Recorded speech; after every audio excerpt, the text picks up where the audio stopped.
On today's Just Baseball show, it's Wednesday, March 5th. I've never started a show like that. I wanted to try, but I'm never going to do it again, I don't think, but it was kind of fun. And I'll live with that intro. I'm not going to say, you know what, re-rack it. That sounded silly. On today's Just Baseball show, it is Wednesday, March 5th.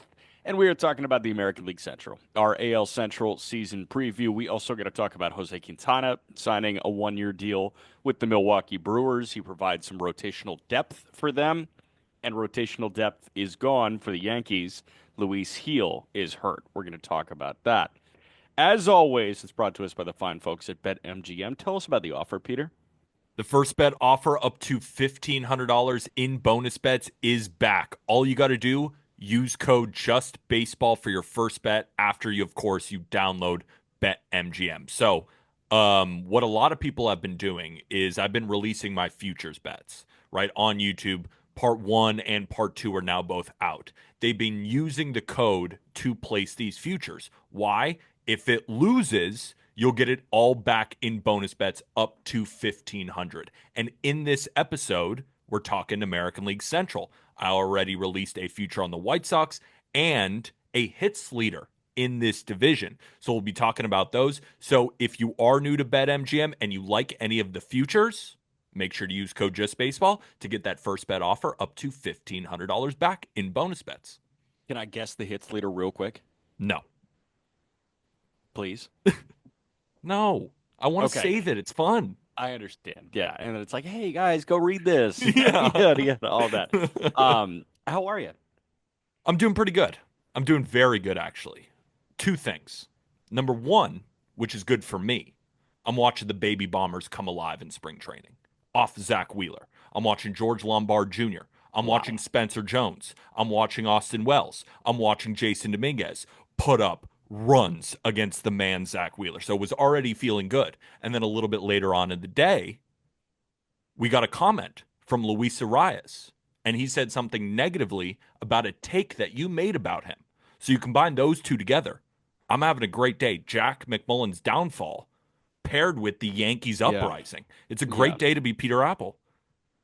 So Luis Arise saying something negative means he commented an upside down smiley face on an episode clip of me saying he's the most confusing player to value in Major League Baseball because he's either an all-star that won 3 straight batting titles or he's a guy that's not going to eclipse 2 WAR. So point out the issue in that logic and tell me that an upside down smiley face means commenting something negative.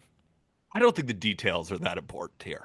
I think Yeah, what matters is that Luis Arias commented something that could be construed as negative on a take of yours that can be construed as negative. And that's hmm all that matters. Got it. I will I will validate the baby bombers thing Okay. because Arm and I were talking on the phone earlier today and George Lombard Jr. came up and that swing is stunning. Good. Stunning. Yeah. And his little brother, I don't know if you've seen any video of him. Mm-mm. His little brother is going to go like top 5 in the 26 draft, not the 25 draft. He's a physical freak already, like 17 years old. George Lombard looks like a professional baseball player right now. He was Yes, so he young does. last year, started to show things at the end of the season. And dude, spring training, I understand why people are loving George Lombard right now and buying into the quote unquote hype train of George Lombard.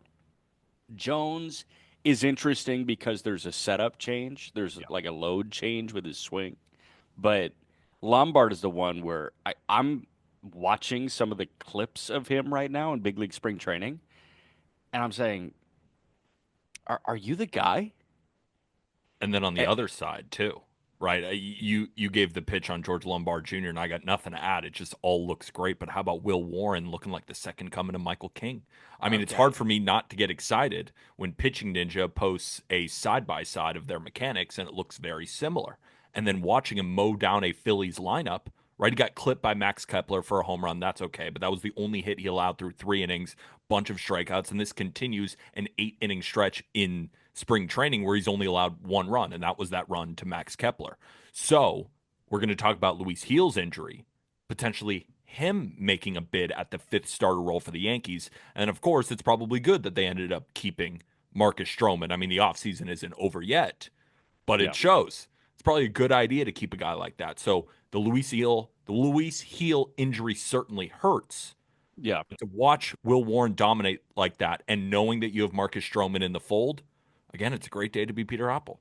So it's a good day to be Peter Apple, but I need to remind people that Will Warren is also the guy that in 23 starts last year had a 5.9 ERA in Scranton. Again, why are you focusing so much on the details? Because Why can't you a let me lot of be people are going to happy? hear this and say, "Oh, we have another Mike King," and it's like, well, this guy had a 6 ERA in AAA, so I I want to do the digging, and you can just say, you know what? Yeah, it is sunshine and rainbows. I have to bring the storm cloud sometimes. Yeah, yeah, I know you do. Let's continue the storm cloud because Luis Heel did get injured. It's Yeah. a high grade right lat strain. I think that's how it's called. And it's obviously a strain in the back in your lats. And it's the same injury that Frankie Montas has, and they're both going to be shut down for 6 weeks. So again, not ideal, but that's the only rain coming down on my parade right now. So Marcus Stroman got his wish. He's going to be a starting pitcher again. He's a starter through and Don't through. frame it like that, you He wa- dickhead. he wa- All of his wishes came true. His teammates are getting hurt. he wasn't wishing for this, but it does stink for Luis Gil. I think Heel was a popular regression candidate, you could say. Heel was a guy that a lot of people looked at and said, "Hey, are you going to be in the strike zone enough to do this again? Did you run into some good luck last year?"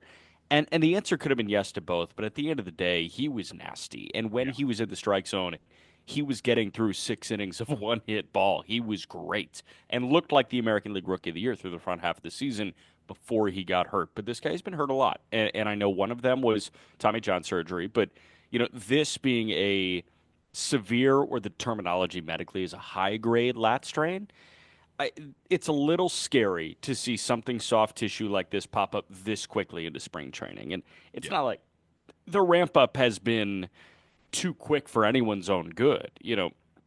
Watching guys go an inning and then 2 innings and then 3 innings. So he should. I'm not saying that he should be fine. I'm just saying like it sucks to see soft tissue things pop up this early in a season.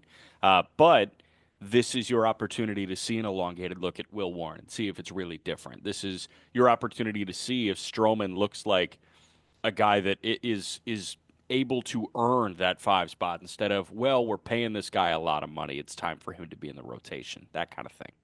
Yeah, with Luis Hill, you talk about the downside, and it's certainly valid.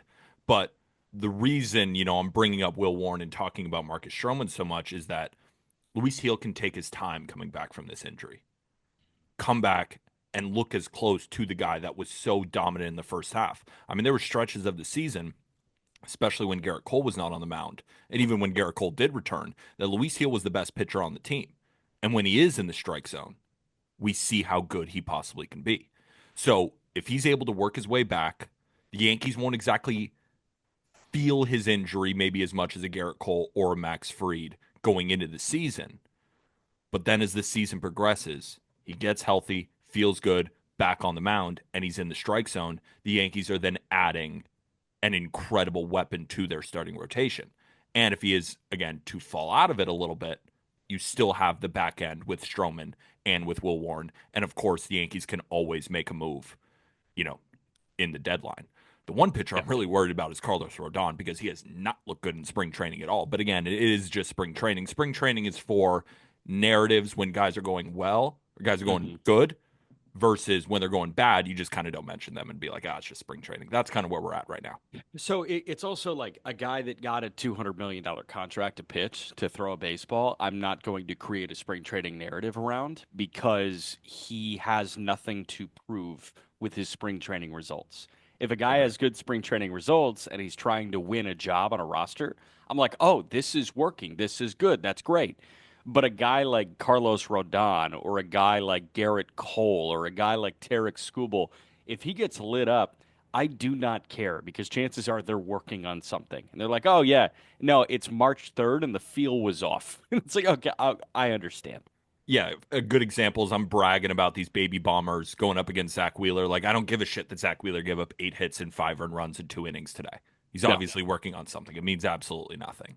But what I will say is, I want some consistency out of Carlos Rodon. And for him to start this way is not ideal. That's what I will say. I'm not enjoying it. I'm certainly not enjoying it. I get it. I get it. So, Yanks are looking for the back end of their rotation. Brewers' back end of their rotation is filled out at this point. Jose Quintana to the Milwaukee Brewers on a 1 year, $4.25 million deal. Jose Quintana, who is slated to throw for Colombia in the World Baseball Classic qualifiers this week in Tucson, Arizona. But Quintana, I'm sure, would rather throw in Major League Spring Training. That rotation, as it stands right now, is much deeper than it was last year. And this is a team that won 93 games, but they were piecing things together in the rotation. I know I was a hater last year. I apologize for being a hater. I still don't buy the Aaron Savali thing, but I wave the white flag on a Tobias Myers. Like, that guy is good. I was wrong about that at the beginning of the year. But now you see a team that I know I had to give up Devin Williams to do it, but acquired Nestor Cortez and is going to run out Freddie Peralta on opening day with Myers to follow, with Cortez to follow, with Quintana to follow, and with Silvally to follow. That's five right there. And then you've got Brandon Woodruff working back from that capsule tear. He's building up after shoulder surgery. I mean, they have starting pitching now, man, and we'll see who throws for them. Like, I think Logan Henderson can eat some innings for the Milwaukee Brewers this year. I think Chad Patrick can eat some innings for the Milwaukee Brewers this year. I think Carlos Rodriguez can be better this year. And not to mention, they've got DL Hall working back, and Robert Gasser is probably going to miss the majority of this year after undergoing Tommy John surgery, but they've got him in the fold after this year. The Brewers are building out some rotational depth, and I feel better about their starting rotation this year than I do last year. So I want to go back to your original point about the Brewers piecing it together. And to your point about being a hater, it's pretty understandable. I even think Brewers Nation can understand because you got a ton of the, if we're grading it on a 0th percentile to a 100th percentile scale, the Brewers were getting a lot of the upper end projections of a lot of their guys, and that's what vaulted them into a 93 win season. That's not even including guys on offense or in the bullpen as well. But what the Brewers are doing now this offseason is just raising that floor a little bit. Because you mentioned a couple of minor league arms, but how about the major league arms that are ready to contribute? Brandon Woodruff, Yeah, Aaron Ashby. Like those guys, you're looking Ashby. at I didn't mention upside, Ashby. Yeah, right? Because Brandon Woodruff, we know him as one of the better pitchers in the National League as long as he's healthy. But of course, he's coming back from an injury. What does he look like? Aaron Ashby, it's been up and down with injuries. But when he is on the mound, we see a really good talent. So both of them have tons of talent, but how healthy will they be throughout the season? What the Brewers have now done is just built a floor. So if neither one of them provides any sort of impact, the Brewers can get through the season and even be an above average team with the current rotation that they have built. If Brandon Woodruff takes a leap, if Aaron Ashby takes a leap, this rotation goes from average, I would say, they built an average floor into one of the top 10 rotations in Major League Baseball. And that was probably the one thing that potentially hurt them in a playoff series, right? We're looking at the Brewers. They ended up losing to the Mets, even though they could have gotten by the Mets if it weren't for a Pete Alonso late home run. But when we were going game by game with the Brewers, we were like, Montes is starting against the Mets. We like Freddie Peralta. We like Tobias Myers. But then you're looking at the other side of the aisle and you're thinking to yourself, well, the starting pitching matchups just don't match up.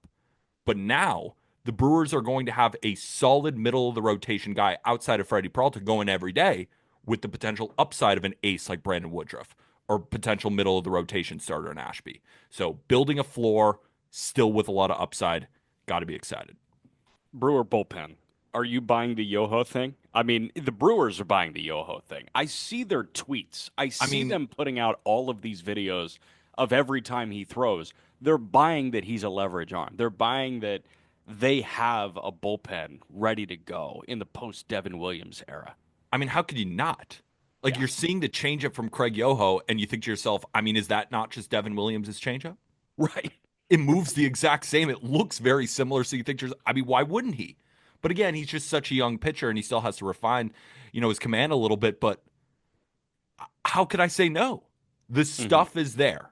And the Brewers have been able to create such a lab in their bullpen, just getting the most out of these guys. So why wouldn't I say that he could impact the big league club this year? The same with Mizorowski. Maybe on Yeah. other teams, it might be tough.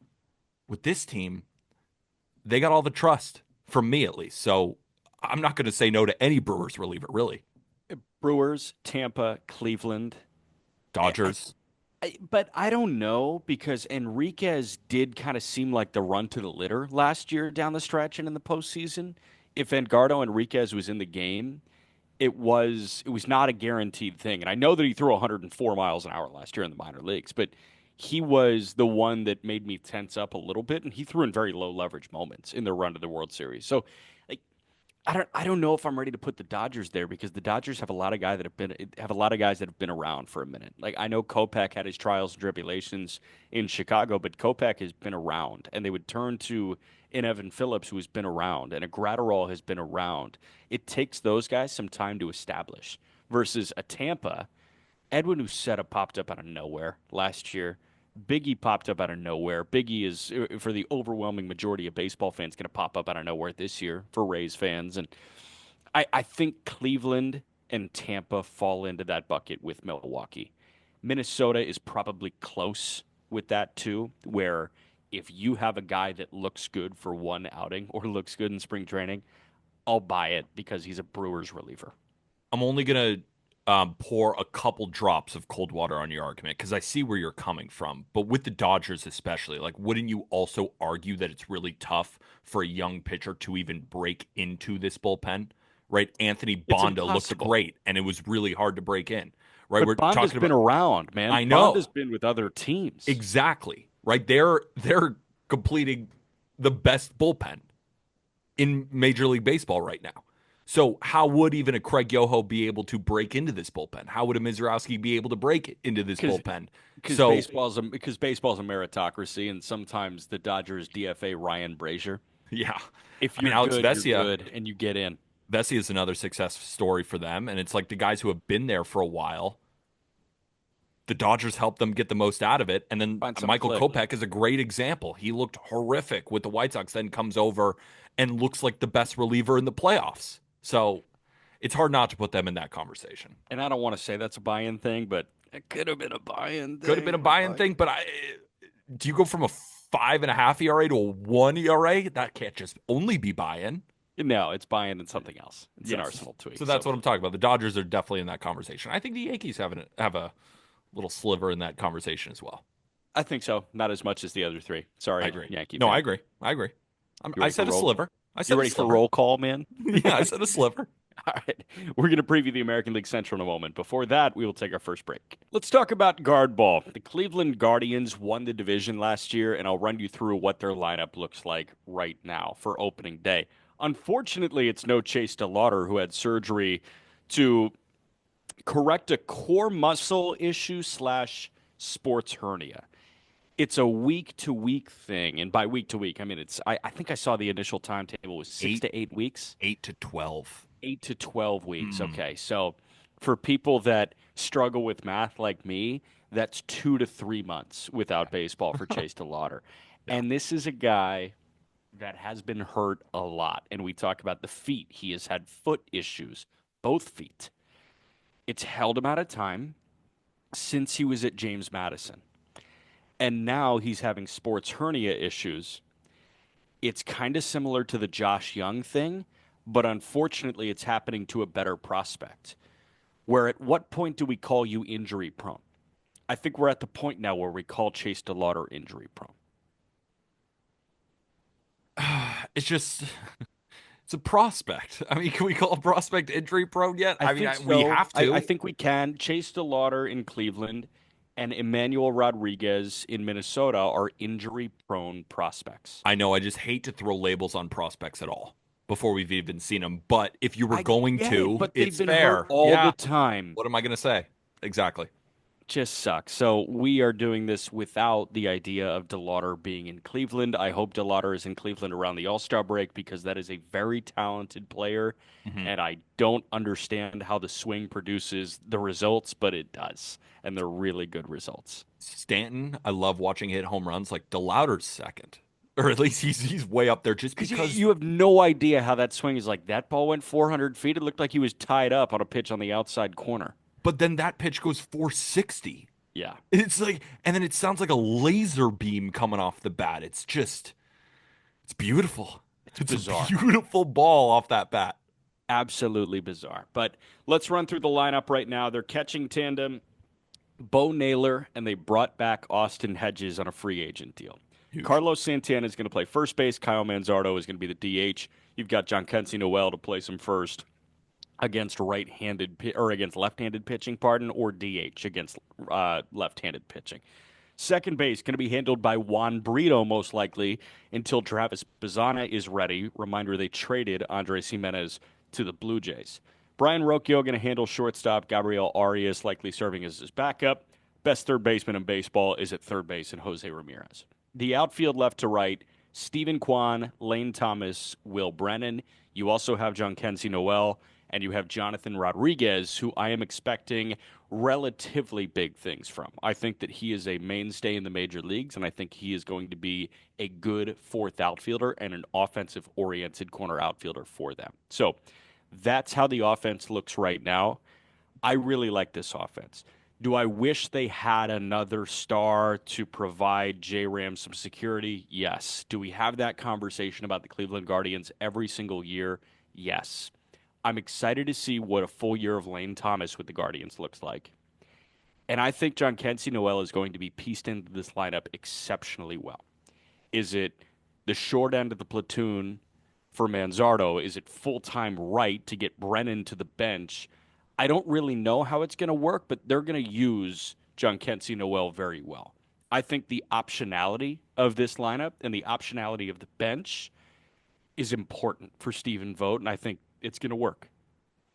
Yeah, this is for me. We're kind of in disagreement here. This is the first season in a very long time where I'm lower than the market is on the Guardians. Hmm. And the market is pretty low. Um, I'm just looking at this offense and right, you talk about Lane Thomas. Well, we'll start there. If he has a good first half, why wouldn't the Guardians trade him? He's going to be a free agent after the year, and when we talk about guard ball, that is guard ball. Is Mm-hmm. trading a guy like that. So if Lane Thomas does have a first half, I don't know if he's on the team. I think Stephen Kwan, when you look at the Fangraphs projections, they're way too low on him because of the power output, right? They have him reducing his slugging percentage down to 340 and only having 4 home runs. I think that's just wrong. But is Jose Ramirez going to be able to put up a 40-40 season again? I know he was 1 home run shy, but I think to expect that from him again is asking a lot from Jose Ramirez. If he's 30-30, Jose Ramirez is still one of the best players in baseball. But to expect 40-40, I think, is a lot. Kyle Manzardo at the DH position. What's the upside here? Because I think a relatively fine projection for him is a 105 WRC plus to 110. I think he's going to be a above league average hitter, but that's in your DH spot. Yeah. And they decided to trade away Josh Naylor. And I'm sure Guardians fans are going to be comparing Carlos Santana's stats to Josh Naylor's, seeing if they made the right move. But one thing that Josh Naylor is walking into is that Chase Field in Arizona ranked 30th by Baseball Savant's Park Factor for home runs. So it might not get a fair shake there. And I still think that Josh Naylor is going to outproduce Carlos Santana because how much longer can Carlos Santana be a league average hitter? And then it's like with Will Brennan, where's the upside? With Bo Naylor, where's the upside? Juan Yeah. Brito, I'm slightly excited for just because in the minor leagues, right? It was a very high walk rate, it was a low strikeout rate, but there's A lot just of not doubles. a lot of doubles, but not a ton of real impact there. He could be a fine player. I don't know if he's a great player. And then with Brian Rocchio, he showed he was really fun during that playoff run, but it's hard not to look at a very large sample of him being well below average with the bat. So I'm worried about this Guardians offense a lot. Hmm. And then we'll get into the rotation and we'll even get into the bullpen. And again, it's like I trust the Guardians so much. When we were going over, when I knew that we were going to do the AL Central and I was looking again through these rosters, I framed it like this. I trust the Guardians the most. I think the Twins have the best roster. I think the Tigers had the best offseason. And I think the Royals finished second in all of those, if that makes sense. What about the Like I White might Sox? I might trust the Twins the least. Hmm. In terms of bad off seasons, the Hmm. Guardians and the Twins were up there. So it's just a wide open division. And I just, when I'm, capping these divisions, I can't put the Guardians higher than like third in this division. That's crazy. I know, but Yeah, I'm I going can't to get behind explain that. it because this offense, it doesn't do it So for me. And then, let me, yeah, yeah, let me walk you through like almost power ranking my areas of concern for the Guardians. There's really no backup plan at catcher, and Bo Naylor has not shown that he is a good major league catcher yet. So that is so far and away number one for me. They have a plan at some point, whether that's 26, end of the 26 season or beginning of the 27 season. Angel Hanao is going to be the shortstop for the Cleveland Guardians. He's a very good prospect. but Is here's the Brian thing though. Rocchio that It's guy? like Yeah. I think it's super ambitious to say that guys in the in the double A or triple A levels of the minor leagues can immediately come up and really help the Guardians Sure, this season. sure, of course. And I'm not saying that Hanau is going to do that in 25. I'm saying that they have this reliance on Brian Rocchio. And Rocchio bought himself a lot of time with the way he finished 2024. And Rocchio was not showing anything offensively before he had that stretch to end the season. So that is concern area number two for me. Concern area number three is actually not Juan Brito at second base because you're asking Brito to be average for 2 months until Bazana's ready. And then it's Bazana's job. Although I think Brito is a big leaguer and a decent big leaguer. So that's not number three on my power rank But list. here's the thing though. How much faith do you have in Bazana to be an above average second baseman as soon as he hits the ground running in A lot. Cleveland? A lot. It's just ambitious. Like I hope, but to project that in I is think tough. piecing together Travis Bazana and Juan Brito, I have a lot of faith in them being a 105 WRC Yeah, plus I team. think they can form an average second baseman, right? When we're Yeah. talking about the Guardians looking over to the Diamondbacks and watching Josh Naylor's production, I don't think they're necessarily going to miss Andres Jimenez so No, much, but it no. is a downgrade. It's a downgrade defensively and maybe by WAR in year Yeah. one, but they're going to get offensive production, and I'm okay punting a little bit of second base defense. But again, that's what I'm talking about. It's Yeah, just little decreases kind of everywhere for an yeah, offense that overperformed last year. sure, but I don't know if it's a little decrease. I think it's either going to be a hold at where it was or a slight increase, and I prioritize offensive value. The one that gets me is right field. Like Brennan and Noel, Noel's got to get the bulk of those plate appearances. But is he good enough? Because Jokensi Noel had a 969 OPS against lefties. He was awesome. But whenever he came in against righties, not so awesome. OPS in the 630 range. So I don't think that he's going to come in and immediately be better than Will Brennan is against righties. And That's Will why I was Brennan is hoping also the better DeLauder defender. existed I at know, this but he point. doesn't. I know. So, and maybe, by the All-Star break or something like that. And I think that, there's probably in the second half of this season, Lane Thomas is gone. And then your outfield is probably going to be Brennan, Quan, and Jackenzie Noel. And I'm worried about giving Jackenzie Noel a ton of plate appearances because we talk about guard ball. What's the one thing they don't want to do? Strike out. Jackenzie Noel, if playing every day, I think he's going to rock a 35% strikeout rate, which is, again, according to 31. guard ball, unplayable. 31. And If don't he's doubt facing Big righties, Christmas. I think it's going to be I think he's going to have the highest strikeout rate in baseball if he's playing every day. Jeez, I Yeah. disagree. You seen Nolan Gorman play baseball? Yeah, I mean, I don't think he's going to play every day, right? That was my interpretation of guys No, who, Nolan if they are Gorman's going playing to every play day. third base every day if they trade Nolan. He's going to DH every day if All they right, all don't. right, I'll concede second to Nolan Yeah. Gorman. You're right. Yeah. So I mean, I'll concede it's that just one. it's crazy. Like last year, Gorman 400 plate appearances, a 37.6% K rate. Look at the Cardinals, right? We're on the American League Central. They don't need to be just catching They're strays just in this catching one. Yeah. strays, but you know what? Sometimes it has to happen. Our nice Cardinals listeners, they want to listen to all the shows. They're listening to the American League Central podcast. No way we'll get made fun of in this one. Oh, wait, here Uh-oh. we are. Uh-oh. Oh, Sorry about it.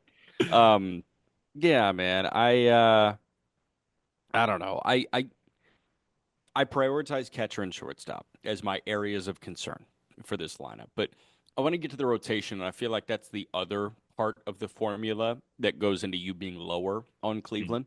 Yeah. As of right now, Tanner Bybee, Gavin Love. Williams looking to bounce back. Tanner Bybee. Love. Want to get Love. that out of the way. Love. Gavin Williams looking to bounce back. Luis Ortiz acquired via trade. Tristan McKenzie looking to bounce back. He did not surgically get his UCL repaired. He tried the R&R thing. Ben Lively makes up the rest of that rotation. And then in terms of rotational depth, Joey Cantillo, Slade Ciccone, who came back in that Naylor deal, Logan Allen looking to bounce back, Doug Nikhazy was added to the 40-man roster. Falls off quick. They needed Luis Ortiz. I'm all aboard the Gavin Williams hype train, but until Bieber gets back, they're three deep. Yeah. Like, are you, am I helping you start to see the vision now? Because Tanner Bybee's going to go out every fifth day and be awesome.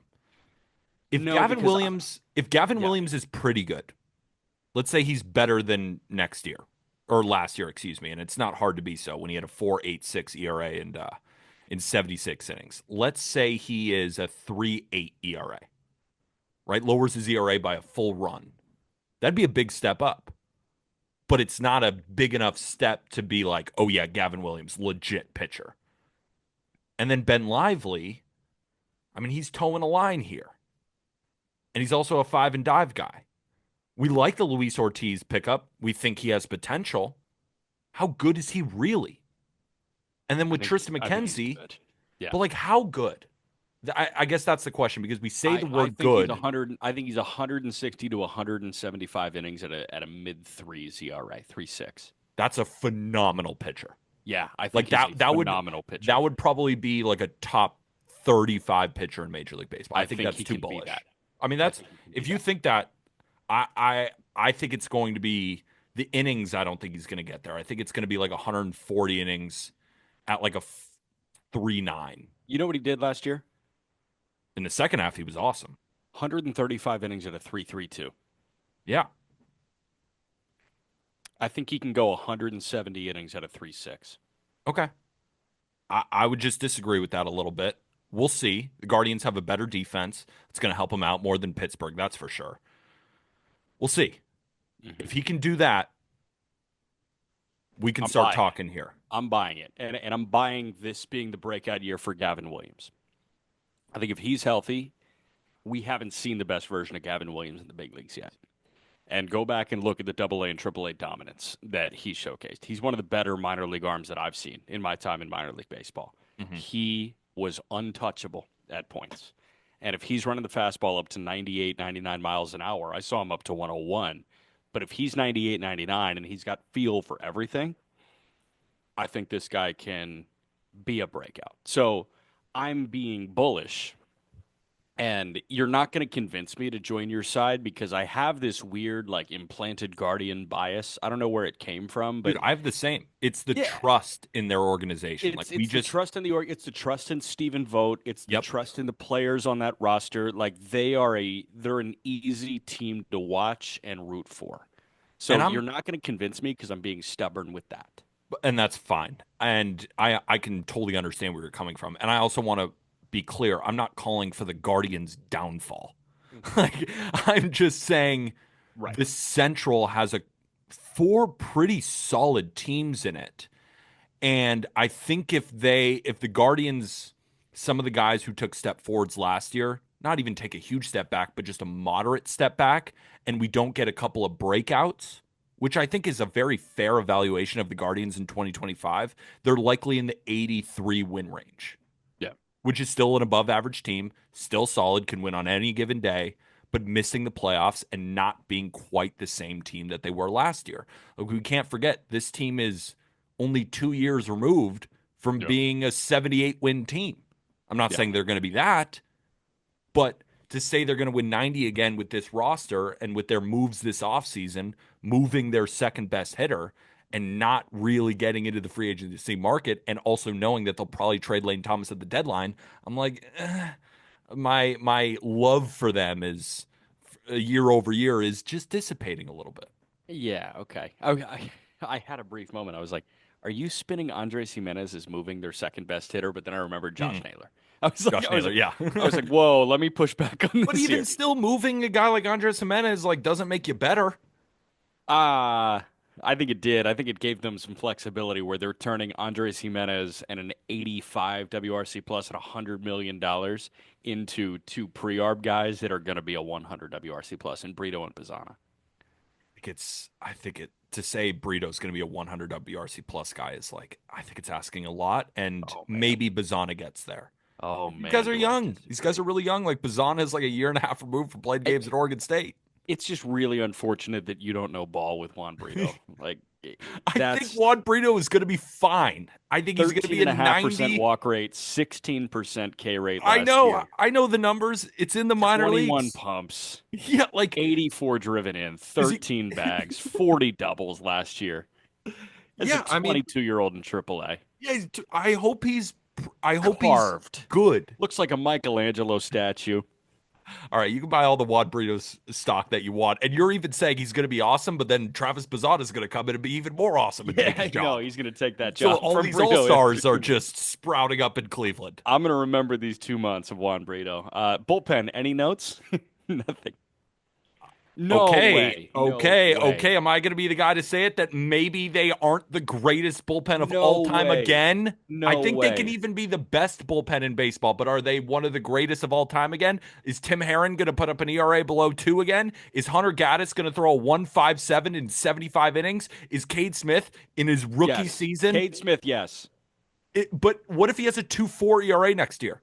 Like, is It's he okay. still amazing, but it's still a Hey, step back from what he was? Is Emmanuel Clase going to pitch to a 0.61 ERA no, I'm again? not asking them to be rinse and repeat carbon copies of Okay, but if 2024. I'm they're a not saying little that they're bit the best worse, bullpen ever. No, they're the best bullpen in Major League Baseball to I me. Come on. agree. I'm not saying that. What I am saying is they might take a step back from being one of the greatest bullpens ever to being the best bullpen in baseball right now, which is more than fair, which again would That's what just I'm asking them. lowers I'm the not ceiling asking a them to little bit break more. records. I'm not asking them to be in the Guinness Book of World Records. I'm asking them to be the best bullpen in baseball, But and I they think that were that's a last fair year. ask. They were last year. And if they take Just a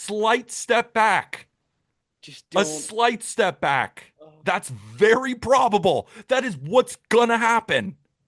I'm so okay listening to your concerns about the lineup and the rotation, but when you're telling me that the Guardians bullpen isn't going to be elite, I'm No, you're just freaking out like a little baby. All I'm saying is they're not probably going to be the best of all time I again. That can't is a believe you very think they're rational take. I cannot believe you think that they're going to be a bottom 10 bullpen in Major League You're Baseball such this an year. That's asshole. unbelievable to me. You don't know Like, ball. Andrew Walters and Eric Sabrowski, they came up and didn't allow a run. Yeah, they're both gross.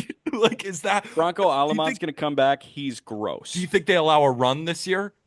No, I don't think No. so. At least before the All-Star break, I don't think so. I'm being more than fair. More than fair. And I've been a Whatever. Guardians believer forever. And I'm not Whatever. saying it's in a free fall. I'm just saying they got company when it comes to winning this division. Yeah. Okay. Fine. Let's go to the Kansas City Royals. I penciled in like 10 minutes on each team, but you know what? Hot start for the fellas. That was 20 minutes on the Guardians. Okay, good.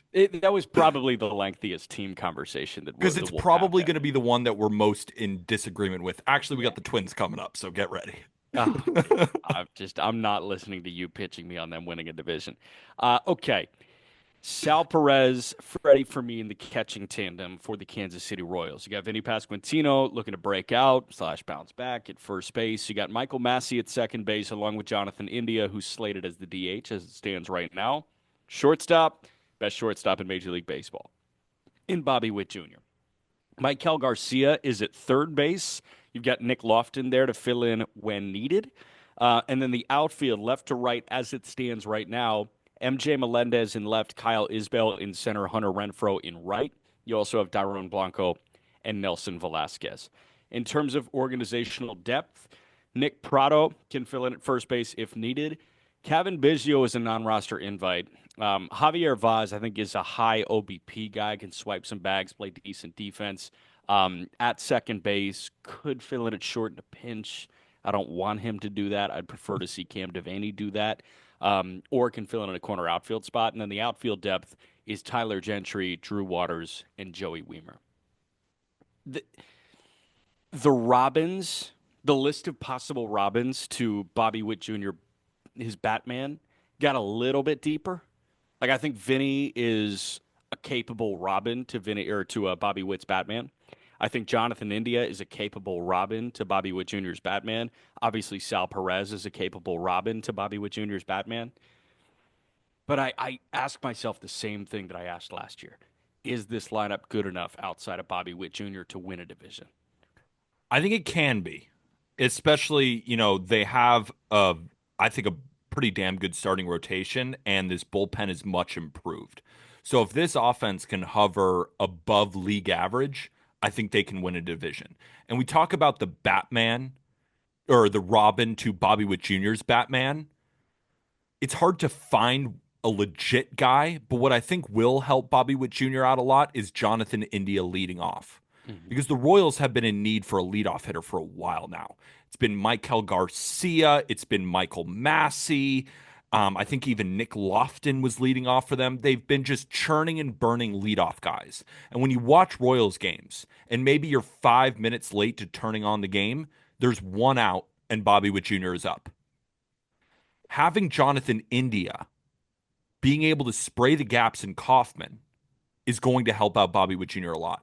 But what's also going to help out Bobby Witt Jr. is Jonathan India's consistent ability to get on base. 357 OBP last year, 376 in his rookie year. His lowest OBP output was 327. Jonathan India gets on base, sets the table for a guy like Bobby Witt Jr. So expect more runs driven in by Bobby Witt Jr.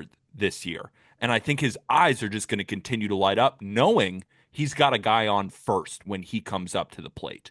So while they don't necessarily have, great protection for him behind him, in front of him, I think is going to matter. And if Vinny Pasquantino can just stay healthy, he's good enough protection. And of course, you have Salvador Perez. The rest of the lineup leaves a lot to be desired. But can Michael Massey be average? Can MJ Melendez be average? Can Michael Garcia take a step up? That's a good enough lineup to win this division because the starting rotation is very, very solid, even though they lost Brady Singer. Like, I'm just looking back on that trade and thinking to myself, I like the Reds' addition of Brady Singer, Yeah. but the Royals really knew what they had here. And we're It's a going to get like into the versus rotation. love. Okay. Yes, we're going to really get into this rotation here. Like Chris Bubich, I expect to make a major step up. And, bringing back Michael Wacha is huge. So they'll be fine without Brady Singer. And I think Jonathan India's bat is going to be big at the top of the lineup. Got it. Yeah, I'm excited about what India can do. I'm most excited about what India can do, quickly followed by Vinny Pasquantino. I need to Definitely. see what he can Need do it. in 2025. Need it, Vinny. Come on. He's Need got it. it. He can And do it. if they have a front four, and I'm factoring Salvi in with there, and then you've got a bottom five in that lineup of Michael Garcia, Melendez, Hunter Renfroe, Mike Massey, Kyle Isbell. Like I can palate that. I can absolutely palate that back five in a lineup. I think Mike Massey is a good player. Me too. I think he's a solid player. So like Renfro needs to get out of here. Can Joey Weimer be okay? Maybe. I don't know. But like MJ Melendez, I think that can be a good bat in the Yeah. back half of your lineup. So if they can stretch that top of the lineup 4 or 5 deep, if you're factoring in Michael Massey as well, then I start to really buy that. The rotation, I'm pretty darn sold, man. Cole Old. Reagan, Seth Lugo, Michael Waka, Michael Lorenzen came, and Chris Bubich is factored in to be the five. Do not forget about Kyle Wright, who they acquired from Atlanta. Kyle Wright is working his way back. He's scheduled to face hitters in the next week or so, I think. He wanted to get 2 bullpens out of the way. I was reading that from Ann Rodgers in mid February. So He should be approaching live BP now soon. So say he's ready to go in a game setting a month in, like let's call it May 1 or June 1. Don't forget Kyle Wright. Did he lead the National League in wins one year? Yes, he did. Like, That was a yeah, big point of emphasis on this podcast. yeah. Like, shout Yeah. out Kyle Wright. I do think Kyle Wright can be a formidable five, but the fact is, I really like Chris Bubich. I loved watching him throw last year. Waka looked amazing after the All Star break. We know what Reagans and Lugo can do. Lorenzen, for me, is kind of an X factor, to be honest. Yeah, I think Bubic is the major X factor because Okay. I think Lorenzen is more what's the upside here? And what's even the downside? Like, I think Michael Lorenzen is just going to pitch to a low to mid fours ERA every fifth day and give you 5 innings and hand Hmm. it over to the bullpen. Well, Bubic can be a legit starter here. I mean, we remember his last full season back in 2022 when he was downright terrible, right? 5.58 ERA and 129 innings. But then he comes with a pitch usage tweak in 2023, refines those mechanics, pitched to a 3.94 ERA. It was only 16 innings. But then 2024 finally put it all together, strikeout rate way up, 2.67 ERA, and then he gets hurt. So as long as he is healthy, this is a 27-year-old lefty, big body, 6'3", 225 pounds, that can really deliver here in the five spot in their rotation. I wouldn't be surprised if we're talking about the Royals when we're, in the playoff hunt and thinking about their front three in a rotation being Lugo, Reagan's not in any order, and then Chris Bubich, even over a Michael Wacha. I think he has that much upside. And that's not to take anything away from Michael Wacha. I just Yep. think Bubich, as long as he's healthy, can deliver a really, really solid season for this rotation. But then it just continues to further my point about the Guardians. Like, don't you look at this Royals team and you're like, yeah, they're probably better than the Guardians. No, I think this lineup is objective. I think the Guardians lineup is objectively better than the Royals lineup. I think the Royals lineup is better now with India. I disagree, but like, okay, this is where the main hangup would be. Yeah, We both side with the Guardians bullpen being objectively better than the Royals definitely. bullpen, but the Royals bullpen is improved this year. And I made Yeah. the case. I think they're one of the more improved units in Major League Baseball over the last, let's call it 9 months, because I'm factoring in Urseg and Hunter Harvey at the deadline. But Hunter Harvey, Lucas Urseg, Carlos Estevez, those are guys that were not on the Kansas City Royals at this time last year. And those are their seventh, eighth, ninth inning guys. You also have John Schreiber, Angel Serpa, Chris Stratton, Sam Long, Carlos Hernandez, and there's depth there as well. This bullpen is good enough.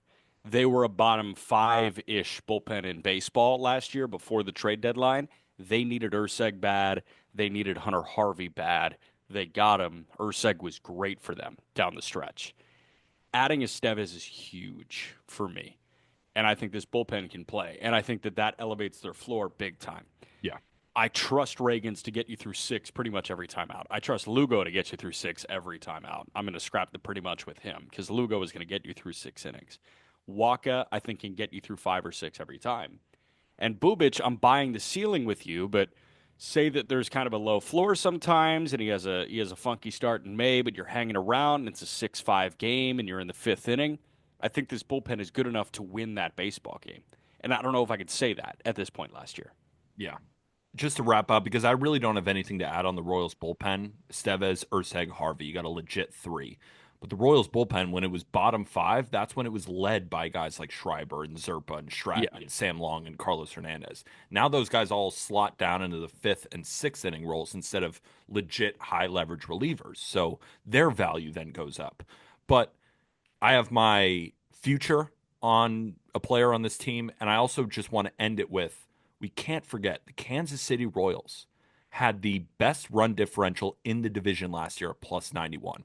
That was higher than the Baltimore Orioles at plus 87, who Mm. won 91 games, and the Cleveland Guardians, who won 92 games. But they were pretty unlucky in one run games, which we talk about all the time, and that can be pointed to this bullpen, right? They were 17 and 21 in one run games. Every single other team in the division was above 500, except, of course, the White Sox, who were downright horrific. So if some more luck can go their way, and even they can make their own luck with a better bullpen, Yeah. hard not to say that this team might be the best in the division, but we're going to keep moving on, and we're going to be like, well, this team's also pretty damn good. Well, this team's also pretty damn good. This is a good division. So my future, and I'm sure you could have guessed it at the beginning. It's Bobby Witt Jr. to lead Major League Baseball in hits at Yeah, plus 800. So yeah. what's the reason I'm making the bet other than Bobby Witt Jr. is amazing? Well, it's because Luis Arias is the favorite. And we love Luis Arias. He could probably hit 330, but the upside is pretty much capped. He Do we hit, love Luis Arias? Like, Luis well, you Arias thinks don't. I hate Luis You Arias. don't. You Yeah, don't. I'm saying I'd like him. I mean, Luis Arias in 2023 hit 354 and he finished with 200 hits. Like it's Bloop City. He barreled only 1.6% of his baseballs last year. So if those bloop hits continue to fall, he is going to be one of the best hit accumulators in Major League Baseball. But Bobby Witt Jr. doesn't have bloop hits. yeah. He's in the top 5% in hard hit rate. All of his batted ball metrics are elite. And also, the one thing you can point to Bobby Witt Jr.'s batted ball profile that is below average is his chase rate. When we're looking to lead the league in hits, we don't care. Because what is Correct. when you're chasing outside the zone, it leads to weaker contact, right? That weak contact, he's going to beat it out and run to first because he's the fastest man in the game until Yeah, Chandler Simpson debuts. right. Walking is bad Yeah. for a guy that you want to lead the league in hits, and Bobby Witt is coming off a career best 8% walk rate. That's still half a point below the league average. And think about it. When you were facing the Royals last year, why in your right mind would you pitch to Bobby Witt Jr.? You're Right. already going to get the first out from the leadoff hitter. Hmm. I would just walk Bobby Witt Jr. because then who's going to come in? Because Vinny Pasquantino was not great and he was hurt. And then Salvi's hitting in the 4 hole. So if you just walk Bobby Witt Jr., you take your chances with Vinny P or whoever was hitting in the 3rd hole and then Salvador Perez. Yeah. I'm taking my chances. But if Jonathan India is on first base, are you going to then walk Bobby Witt Jr.? Now you got first and second with nobody out. So Yeah. he's going to get more pitches to hit, which is, again, why I just love the Jonathan India pickup so much and why I think his 211 hits last year was not a fluke. I think he can outdo it at a plus 800. I know he's only the second favorite, but he should be the favorite. And I think we're looking at 220 hits from him this season. Yeah, Bobby Witt and Trey Turner. Like every single year, I look at Trey Turner. I'm like, you could absolutely be the hit king in Major League Baseball this year because he walks 5% of the time. And it's the Ronald Acuna Jr. model as well, right? Hitting the piss out of the baseball every single time you come into the box. Yeah, And you have some of the best speed in Major League Baseball.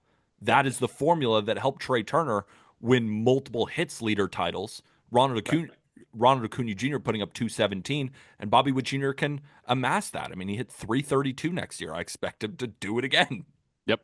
Let's go to the Detroit Tigers here. The Tigers lineup as it looks right now. Jake Rogers and Dylan Dingler are the catching tandem. Colt Keith is at first base. Is Torque his backup? I don't know. Second base is Gleyber Torres. Shortstop, Trey Sweeney. Javier Baez on the bench. Third base is looking like it's going to be Jace Young. Then you have likely Andy Ibanez or Veerling. Is Veerling hurt? Veerling is hurt, Veerling strained is hurt. rotator cuff at the end of February. So So is I guess Parker it's Meadows. Parker Meadows yeah. is hurt too. Yep, Meadows is hurt. So Jace Young at third base, and in the outfield, Riley Green, Wenzel Perez, and Zach McKinstry with Kerry Carpenter as the DH. The bench right now, Dingler, Baez, Ibanez, Justin Henry, Malloy, again with Parker Meadows' upper arm inflammation. That was at the end of February. Veerling, that strained rotator cuff at the end of February as well. This lineup ain't that good, man. I'm conflicted About the lineup? about everything Tigers. Yeah. I'm just conflicted because we cannot forget this team was 52 and 58 by the start of August. And then they went on a run. And it was incredible. Parker Meadows was great. It seemed like every single platoon bat they were putting in were getting the big hits, whether that be Wenzel Perez or Andy Ibanez. You look at the rotation, Scooble was unfucking believable. And the bullpen chaos was incredible. AJ Hinch is pressing all the right buttons. So what do we buy? The first 4 months of the Detroit Tigers or the last two? Yeah. It's hard to know. But when I do just look at this team and try to remove all of that, long pause, it ain't great. I mean, look at this infield, Jack. This lineup's really not good. The lineup is okay. The infield, I'm having a lot of struggles with. Look at the outfield right now, man. I understand Riley Green is awesome.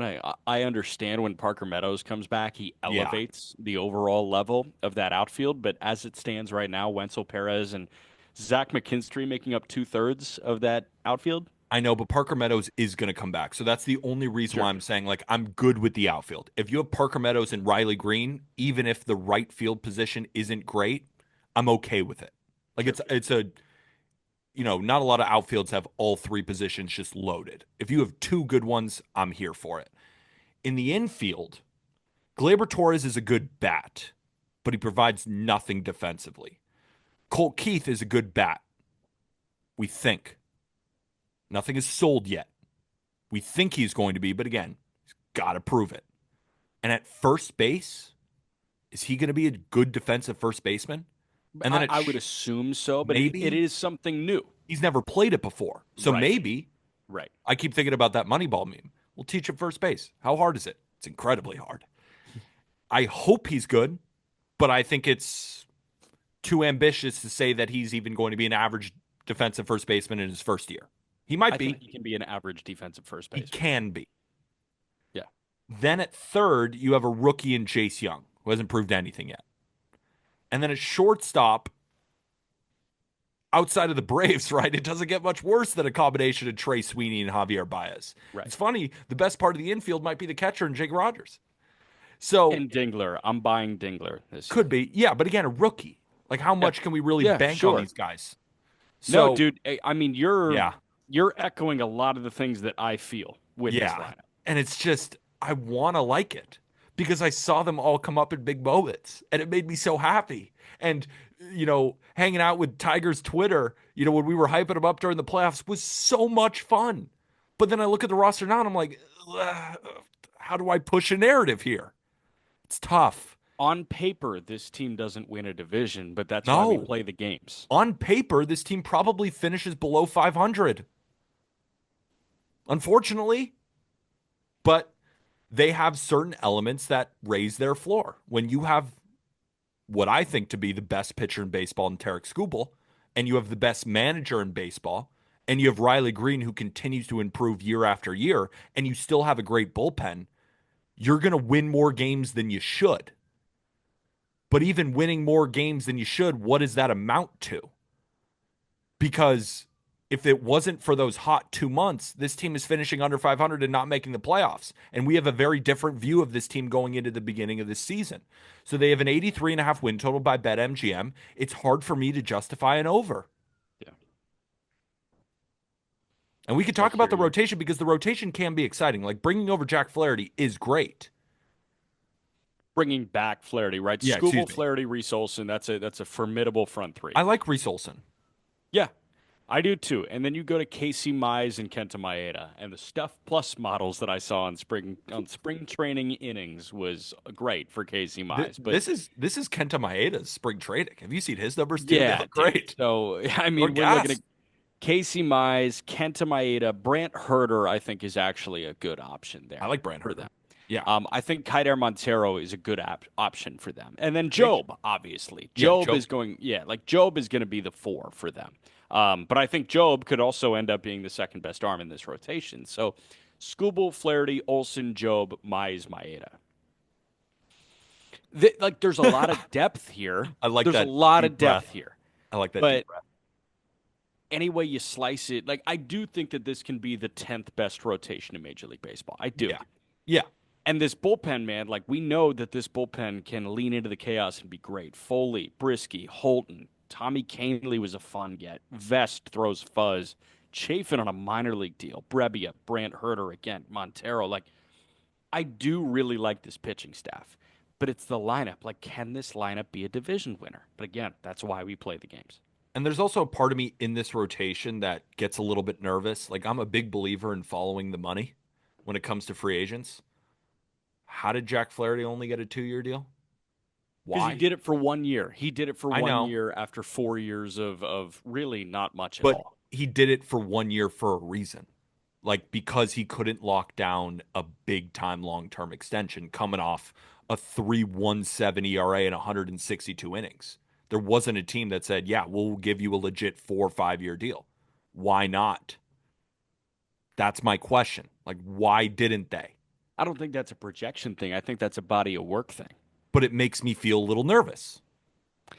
I I I don't know if it should make you feel nervous about Jack Flaherty. I feel like he was more his free, his free agency was more a reflection on teams not willing to spend a lot than it was on like, oh, is he going to do it again? That's the question with Flaherty, surely, because again, he's done it once in the last 5 years. So it was 2019. Then it was a lot of years of injury and underwhelming results, and then in 24 he was great. So the body of work case against Flaherty can be made.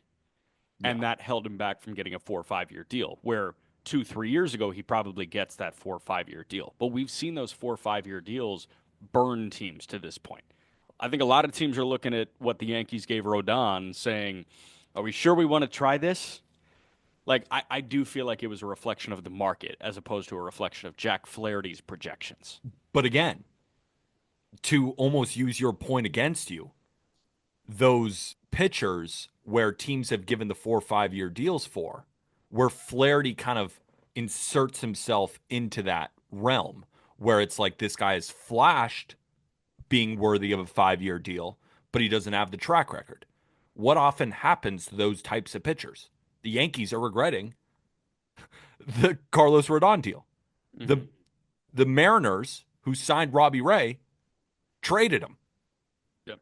Right? So it's like those type of pitchers don't often take off Right. when they sign these deals. Yeah. So what And, will Jack Flaherty be? right. That's kind of my point here. Like I think Yeah. there's a real world that Reese Olson is a better pitcher than Jack Flaherty in Yeah, and I 25. think that there's a very, very real world that Jackson Jobe is a better pitcher than Jack Flaherty this There is year. a real So world. I think we're looking at Skubal as the one, Jobe is the two, Flaherty slash Olson is the three, and then somebody else is the five. That's a And good rotation. I think it's a good rotation. I think it's a good rotation, not a great Scooble rotation. I Scooble think the helps. bullpen. I mean, just knowing Scooble's out there every fifth day, like Yeah, they're going he to win a makes lot them. of those He games. makes them a Yeah. good rotation. Yes. Because he is great, and he's a top two pitcher in baseball this year. Yeah. So I have honestly, I don't have much concern about the rotation. I really don't have much concern about the bullpen. My concern lies solely in the lineup. Yeah. Is that lineup good enough? Yeah, that's my main point too. And the defense. Like this team is not going to defend at all. I mean, that the infield defense again with Glaber, with Colt Keith, with Jace Young, and maybe it's Trey Sweeney, maybe it's Javier Baez, and in the outfield, like Parker Meadows can certainly go get it. But it's not like Jake Rogers is this all-timer defender either. He's a good defender, not a great defender. It's just not a very good defensive team. It's not a very good lineup. It's more of a top-heavy rotation, and I still love the bullpen. So what does that team amount to be? Around league average. I think 82 to 84 wins is probably in the Tigers' future. Yep. We're going to get to the Twins and White Sox before predicting our order of finish. But before that, one more quick break. Let's talk about the Minnesota Twins. I know I'm going to get frustrated here because you're going to be like, hey, they're awesome. They're going to win the division, all that. Okay. Catching tandem right now. Ryan. Wait, hold on. Yeah. Do we even have to do the segment? That's kind of what we just summarized what the segment's going to be. Okay. The Chicago White Sox. We'll do it for the sake of the exercise. Ryan Jeffers, Christian Vasquez is the catching tandem. Ty France will play first base. Jose Miranda will also play some first base. How is Fangraphs putting Ty France above Jose Miranda? Like, what are we talking about here? Because Jose Miranda is going to play first. Jose Miranda was really good for a month. But you'd rather have Jose Miranda in there than Ty France. I would, yeah, no, I'm totally with you. Yeah. So France and Miranda are playing first base. Second base, Brooks Lee / Eddie Julian. Shortstop, Carlos Correa. Third base, Royce Lewis. Jose Miranda pretty much is backup. The outfield, Larnick in left, Buxton in center, Wallner in right, Harrison Bader as the fourth outfielder, and the DH / super utility man is Willie Castro. It's a really good lineup. I will not push back on a single thing you say. I just want to see what the lineup looks like on June 15th. Like, that's the only thing that I want to say. So what I want us to do here is to try and evaluate the Twins without saying the word injury. And now it's impossible. Win the division. It's impossible. Win the division. It's impossible. I know. Where's the weakness in their lineup? There isn't one. There isn't one. Catcher. They have 8 projected players with a WRC plus above 100. Who's the one that isn't? Brooks Lee, one of the best second base prospects in Major League Baseball. This is a really good team.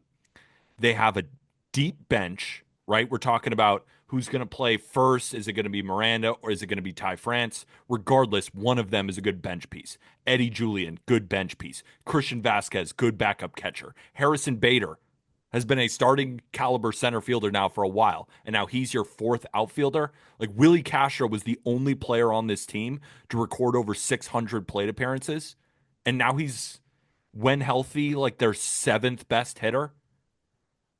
Carlos Correa continues to get underrated by everybody. I mean, I was the one who had him 7th on my shortstop list. I still think he's a top 40 player in Major League Baseball. We're going to talk about that when we get to my top 100 players, which is actually coming after all of the team previews. Matt Wallner fucking rakes. Rakes. 155 WRC plus last year. Please, for the love of God, stay healthy. Trevor Larnach rakes. Not fucking rakes. Rakes. Please stay healthy. Byron Buxton. Talent out the ass. Healthy spring training, might I add. First time since 2019, I heard it was. Oh my No God. way. Really? That's what I heard from a Twins beat reporter. No They're like way. Byron Buxton's first healthy spring training since 2019. I don't know if it's correct, but I did hear that from a Twins reporter. I'm And it just going on made the me Twitter laugh. search right now. Yeah, just go search that up because I hope I'm wrong. I hope I heard that wrong. Royce Lewis, one of the most talented third basemen in Major League Baseball. And that's why I wanted to say when I made that original point to you about how the Twins roster is better than the Guardians and you wouldn't buy it. How can we look at this roster now and say it's not better? Not saying they're going to play all the games that the Guardians do, but right now, sitting here today, this is the best roster in the division. There is a reason that BetMGM has them the favorite to win the division. If they just stay healthy, they're going to cruise to it. Do you remember that the Tigers in the last 2 months, they were 52 and 58 and made that run? Who was the team that bounced out? It was the Twins, who were 59 and 48 at that time. But then what happened? Joe Ryan went down with an injury, and then the offense just gave up. Like, so what are we doing here? Should we trust the first 4 months of this Twins team? Or do we trust the last 2 months? And the Tigers is the same conversation. I'm more bullish on the Twins than I really ever have been because at some point they're going to be able to stay moderately healthy. And if they do, they're the best team in this division. Look at I think this you lineup. This lineup yeah. is fucking sick. I think you made up the Buxton 2019 thing, by the way. Did I? No, I didn't Yeah. make it up. I heard it. I just might have heard it wrong. I don't see anything written Okay. on I'll this. try and find it. Twins Nation in the comment section below. Did you hear the same thing or am I I just think hallucinating? I think you're just spewing I might right just I might just be spewing. now. Yeah, I mean this lineup is amazing. Like I have zero pushback other than let's see what it looks like on June 15th. Let The me other one, like, let me ask they're you all a made of question. toothpicks, man. Um, Let me ask you a question. Can I ask you okay, one? okay, yeah, sure. Brooks Lee or Travis Bazana in 2025? Bazana. I'm going If you Brooks Lee. give him the same number of plate appearances, Lee plays obviously more than Bazana. But if Bazana was up on opening day and he won't be, in a vacuum, I would take Bazana in a WRC plus bet over I'm Brooks taking Lee. Bazana's career. I'm taking a better 2025 for Brooks Lee. No, if we were doing a WRC plus thing, I would take Bazana over Brooks Lee. But in terms of accumulating WAR, you would take Brooks Lee just because he's going to have. I'll make a WRC plus He'll bet have with you. he'll have more time. I'll make a fun WRC plus bet with you. Okay, Travis Bazana versus Brooks Lee. Sure, why not? sure. In 2025, Yeah, in 2025. yeah, sure. Give me Bazana over Yeah, Brooks Lee. I'll just take the guy who has much more major league games under his belt and is still a legit prospect. Like this guy was drafted really high in the draft. When he was falling, all of us were saying, "What the hell is happening?" Somebody draft Brooks Lee. He could have gone #1 overall in that Yeah, draft. He's a doubles machine, yeah, and now he's got half a season, a little bit more under his belt. sure. Fully adjusted now at 24 years old, I think he's going to have a good year. And Gotcha. again, he's the only guy on the Twins projected starting lineup that is projected below 100 WRC plus. I'm Hmm. not buying that, which again, it makes me so excited about this team as Yeah, long as they stay healthy. as long as 180, they stay healthy. 185 plate appearances last year in the big leagues at a 62 WRC plus for Brooks Lee. So I will be taking Travis Bazzana Sure, here with take that him. one. What's Okay. Bazzana's stats in Major League Baseball?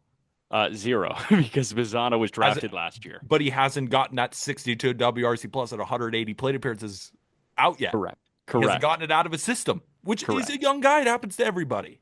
Sure. Okay. It does. It does Sure. happen to a lot of people. Junior Caminero came up 105 WRC plus. It was like, all right. I do really like this Twins lineup, and Emmanuel Rodriguez, if he is healthy, is going to be a big piece of this team in 2025. Emmanuel Rodriguez is a top 10 player in minor league baseball. The rotation. Pablo Lopez is looking for a bounce back. I fully believe that he will get that bounce back. Joe Ryan is a very good pitcher. Is he a two starter? I don't know. I think he's a good three. We'll see if he's a two.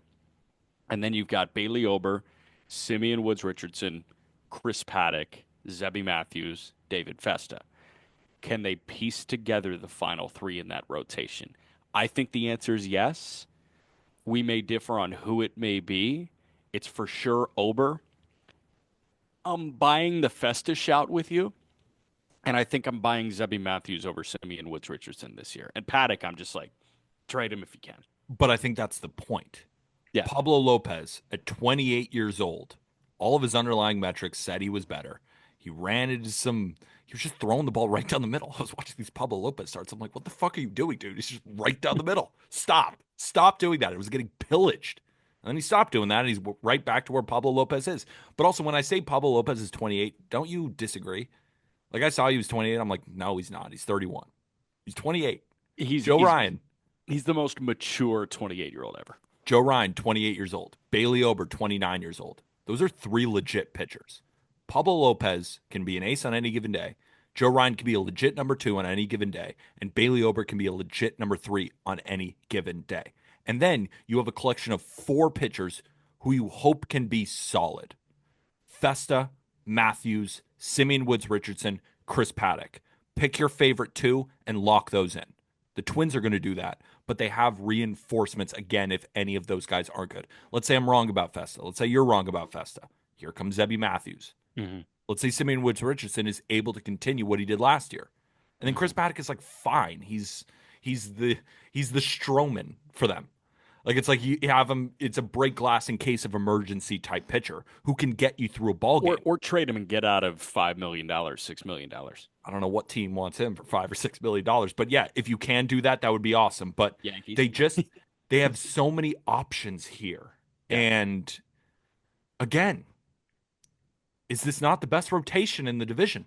I mean, you could say the Royals, and I'd be fine if you gave the argument of the Royals, but I won't hear anything besides number two for the Twins. Hmm. Let's wrap up on the bullpen because the bullpen's really good. Bullpen's legit. Bullpen's legit. You know, Fangraphs depth charts rank them as the number one bullpen going into the season. Dude, the Guardians' disrespect is unbelievable. It's unbelievable. The Guardians have the best bullpen in baseball. I'm not saying they don't. I'm just saying. You said they were the 24th best bullpen in baseball. I couldn't believe that. This is why I had to get my Luis Arias lick in, because I knew you're just going to trash me for the rest and Yeah. make up narratives that aren't true. I love spin zoning you. Yeah. 28-minute mark. Go back. Peter said this is the worst bullpen I've ever seen in my entire life. Dickhead. Let's talk about the Twins bullpen. I mean, Duran and Jax is one of the best 8-9 tandems in Major League Baseball. They might be the best. Sans Stewart, I'll take them in the 6th and 7th over just about anybody else in Brock 6th Stewart and is 7th. gross. Brock Stewart throws fireballs. He's Fireballs. huge. Cole Sands, Alcala throws gas. Coulomb, Tonkin, Iverson Castellano was a fun Rule 5 pick for them. They're deep. They're deep as fuck, Jack. They're deep, dude. It's just a matter of lineup health, and I doubt their ability to stay healthy offensively. If they stay healthy, I can totally see them winning the division. Again, I'm wrong on the Twins every single year. I'm opting out third place. From here on out, they finish third place in the AL Central. I have no take on them. I think they're going to win the division. Okay. I'm here. I am here for this Twins team. Please, Rocco Baldelli. But the thing is, the bullpen is so deep that his bullpen decisions at the end are not going to come back and bite them in the ass because there's a lot of good relievers in this pen. Please, for the love of God, stay healthy. And I know Twins fans give me shit because I'm a Rocco Baldelli hater. The man has lost me so much money in late inning games with the fucking Twins. Just putting in the wrong bullpen guy, putting in a lefty against a lefty who has reverse splits. Like, whatever. It's fine. It's fine. We're gonna make it back this year, Twins. This is the year we stay healthy, and this is the year we show haters like Jack that we can stay healthy and win this thing. Outside stand up. Let's go to the White Sox. The White Sox finished 41 and 121 last year. Their offense, as it stands right now, Corey Lee and Matt Tice as the catching tandem. Teal That and won't. Caro are Yeah, that won't be the catching Teal and tandem. Caro are Yeah, coming, folks. yeah. Don't worry about that. At first base, Andrew Vaughn. Josh Rojas is the second baseman as it stands right now. Colson Montgomery slated to be the opening day shortstop. And at third base will be Miguel Vargas. Outfield left to right, Joey Gallo, Luis Robert Jr., Mike Talkman, and Austin Slater and Michael A. Taylor as backup plans. Lenine Sosa and Brandon Drury also on the bench. Again, let me reiterate. Corey Lee and Matt Tice are not the answer. Caro and Teal are the answer 2 months in. Corey Lee, sick pop time though. Great pop time. Great pop. Brian Ramos, I'm curious to see how he fits into this lineup. I think Brooks Baldwin should get a little bit of run. I think Chase Mydroth should get run. I think Mydroth should play second base. Yeah. I understand they brought Josh Rojas in. Mydroth has nothing left to prove in AAA. And then I am curious about Dominic Fletcher and Oscar Colas. How do they fit in here? I have no idea. Yeah, I mean, this team is, fucking horrible, but I still bet they're over 53 and a half wins because it can't get any worse. We're talking about one-run game rules. Or one-run games. They went 13 and 29 in them. Do you know they went 10 and 42 against their division? It's Yeah, I not going to believe it. happen. It's just not going to happen again. I They're think the bringing only in, team that they played kind of tight was Cleveland, actually. yeah, probably. And, maybe that speaks to Cleveland. I'm just kidding. Just kidding. They brought in a lot of hired guns. And what I mean by that is please have a good first half and we're going to trade you. Mike Talkman, who I think can do that. Josh Rojas, who I think can do that. Joey Gallo, who I think could maybe do that. And you look at the rotation, like can Bryce Wilson continue decent production that he had in Milwaukee? Can Martin Perez be fine? But there's a lot of young talent here. Like this team, they won 61 games in 2023. They won 41 games the next year. They have sold off everybody. And this farm, right? We're going to get into the rotation as well, so I don't want to get there quite yet. But in terms of this offense, you mentioned a lot of the names Teal, Caro, Mydroth. They're all going to come up and help. And Luis Robert. Can you not be horrific? He was a 4.9 F war guy, then down to 0.5. Can you be a 3-win player? Can Yeah. you cut the difference? And maybe they trade you at the deadline.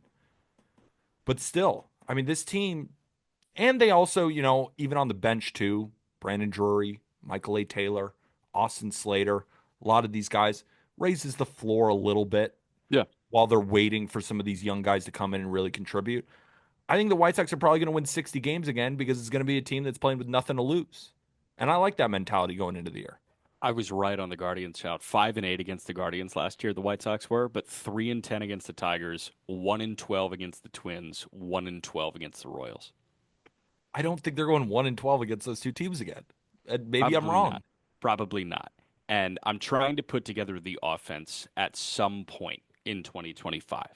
And Teal and Caro are the catching tandem. The other can DH for the sake of the exercise. Yes. Vaughn can be at first base, but so can Tim Elko. So can Bobby Dahlbeck. Mydroth can be at second. Colson can be at short or third. Brian Ramos could be at third base, or Miguel Vargas could be at third base. And then the outfield could feature Braden Montgomery at some point. So, I see a team that, could also have George Wolkow break out in a big way in the minor league. Samuel Zavala continues to take steps. My excitement for this team stems from the rotation. And the opening day rotation is going to look a lot different than how this rotation looks by the end of the 2025 season. Yes. Their opening day rotation is probably going to be Jonathan Cannon as the opening day starter, followed by Martin Perez, Davis Martin, Sean Burke, Bryce Wilson. I am excited about Davis Martin and Sean Burke. I'm moderately excited about Cannon. I think Cannon gave them some decent outings where you see the promise. Bryce Wilson, I think, is a good four. Martin Perez, unfortunately, gives me zero excitement. But then I look at Noah Schultz and Hagen Smith joining them at some point very, very soon. I think Drew Thorpe could very well be in the opening day starting rotation. Well, he's Jairo hurt. Iriarte. He's What? hurt to start the year, Drew Thorpe. So he'll probably Thorpe be is? He back. doesn't have an injury designation here. Isn't he returning from an injury? Yeah, but I think he's ramping up. I thought I saw mid-May. I was talking to Elijah about it. I think it's in May. Is it mid-May? 2 days ago, I see this article from CBS. He's making progress on elbow soreness. He threw a bullpen session on Friday. Doesn't that sound like So May? I don't know. But he's going to be in the Still, rotation, yeah, regardless. still unclear exactly when he'll be ready to pitch in the postseason or in the season. Okay, so we're looking at by the end of the 2025 season a rotation that features Schultz, Hagen Smith, Drew Thorpe, Sean Burke, and then some assortment of Jonathan Cannon, Jairo Iriarte, Nick Nastrini, Jake Eater, Or Mason Adams. or Mason Adams. And then you've got Peyton Pallette working his way probably to a bullpen role. You've got Grant Taylor working his way through the minor leagues right now. Like, dude, there is excitement there with starting pitching in that organization. That's what I'm saying. Like that rotation is really, really fun. I mean, Noah Schultz, 6'10", #1 pitching prospect according to Aram in the White Sox system, and arguably the best left-handed pitching prospect in all of baseball. Maybe And then inarguable at this point. maybe inarguable. And then maybe the second best left-handed pitching prospect in baseball is Hagen Smith. I thought he looked MLB ready at Arkansas. Yeah. So he should be up quicker rather than later. And then, of course, Drew Thorpe, he was one of the main pieces accompanying Michael King in the trade for Juan Soto from the Yankees to the Padres. And then a few months later, he's the main piece in the Dylan Cease deal. If he's healthy and back, that could be a pretty good pitcher. And then Sean Burke is a guy I'm really high on.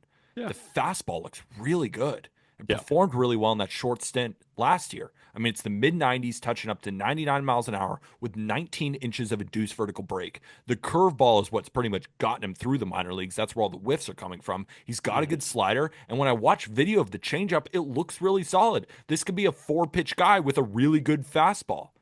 And then Jonathan Cannon, it's like he's going to throw strikes. Does the stuff take a slight tick up? Maybe. But they have so many options of guys who could maybe take a step up, Yeah. which the White Sox certainly did not have last year. I know they are losing Garrett Crochet, and they did lose 121 innings from Eric Fetty, pitching to like a 3.04 ERA. Those are certainly big losses.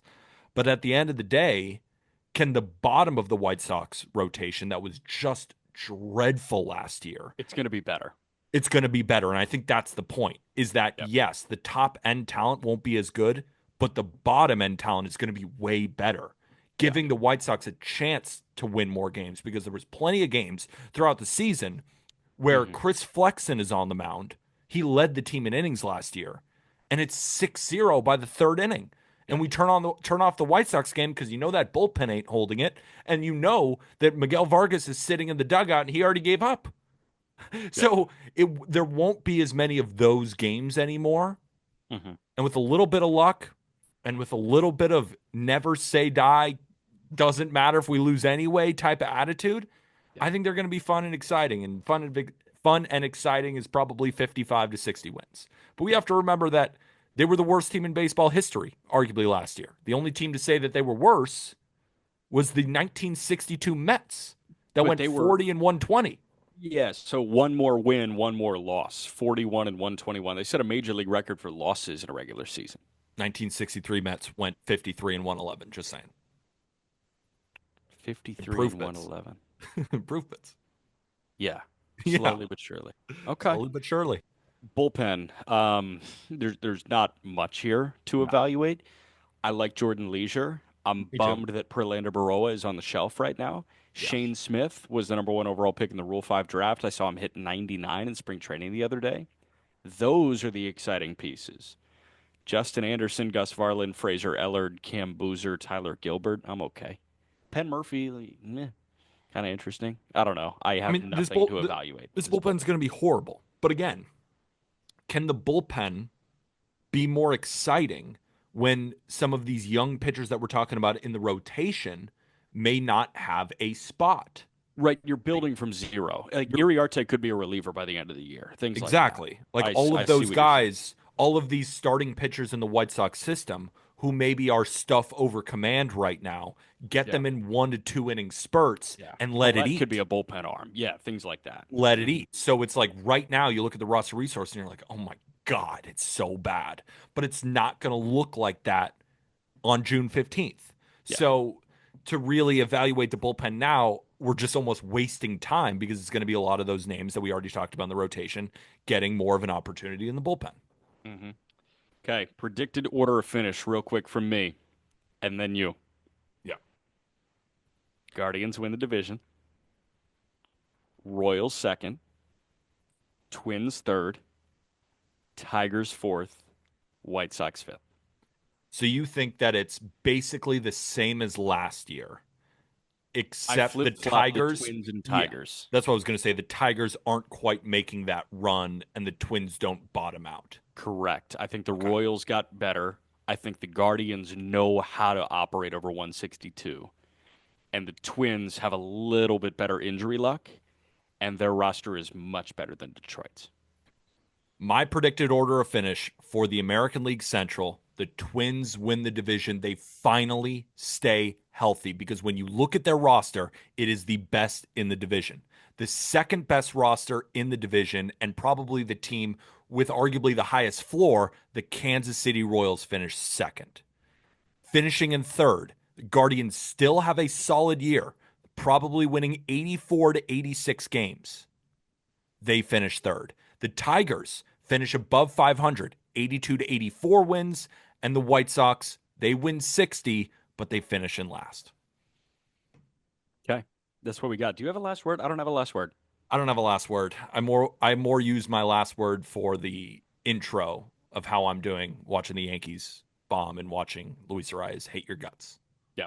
Okay. No last word from me. You know what? Peter and Aram will be back to chat with Mr. Walker Bueller on Friday and preview the American League East. I'm trying to connect with Walker. Marlins are on a Fort Myers swing. We go Hmm. see Atlanta in Northport on Thursday night, and then the Red Sox at JetBlue on Friday. If he's throwing, that'll be awesome because I get to call Walker Bueller start against the Marlins, which will be so cool. If he's not, I'm going to try and say hello after you guys record with him. Get a bourbon or something. Yeah, no, it's going to be a Friday morning, so I think a Oh, bourbon yeah. might be a bad idea. Or a great idea, depending on your mood. You Before a could, broadcast, I'd say bad idea. for some. So hopefully everybody enjoyed this episode. American League Central fans, let us know what you think. We too bullish on some teams, too bearish on some teams. Did we miss anything? Was I spewing straight out of my ass when talking about Byron Buxton's healthiest spring trading since 2019? Let us know in the comment section below of YouTube. And while you're down there, hit the like button, hit the subscribe button. And if you are listening to us on audio, the best way to support, rate and review 5 stars, whether it be on Spotify, Apple Podcasts, or wherever you listen to your shows. Apple Podcast listeners, I'm looking at you. Let's get those rates and reviews. What are we thinking for the Apple Podcast people? We love you all. And if you all are also interested, getting yourself some Just Baseball merch, I'm rocking the hat. Do I see a Just Baseball polo? At a baby. Go get yours in the episode description. For Jack McMullen, I'm Peter Apple. Again, we will be back on Friday to review the American League East. But with that, thank you, everybody. Peter thinks the Guardians have the worst bullpen in baseball.